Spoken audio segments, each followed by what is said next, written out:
Tout le monde, j'espère que vous allez bien. Aujourd'hui on se retrouve pour une toute nouvelle vidéo. Nous sommes le 5 mars et qui dit nouvelle journée dit fait grâce à Jamy.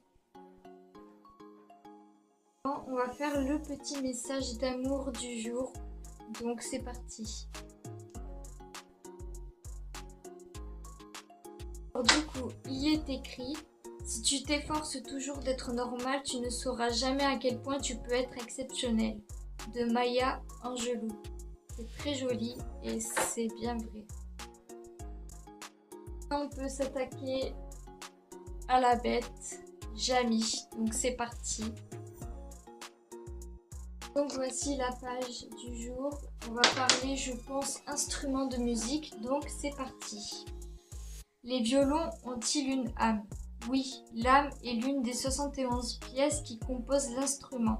Elle est indispensable pour que le son des cordes se diffuse. Il s'agit d'un bâtonnet d'opicéa, long de 5 cm environ, logé à l'intérieur du violon. On peut l'apercevoir à travers les ouïes. Placé sous le chevalet qui supporte les 4 cordes, sous la plus aiguë, le mi, il permet à la table, le dessus du violon, de résister à la pression qu'elles exercent. Mais il a également une fonction musicale. Il communique les vibrations des cordes, transmises par le chevalet, à l'ensemble du corps. Le luthier la place une fois l'instrument assemblé en utilisant une pointe aux âmes. La position de l'âme influence le son du violon, son timbre, l'équilibre des aigus et des graves, tout comme sa puissance sonore. On trouve une âme dans les instruments de la même famille que le violon. Alto, violoncelle, contrebasse. Ok. Qu'est-ce qu'un Stradivarius ?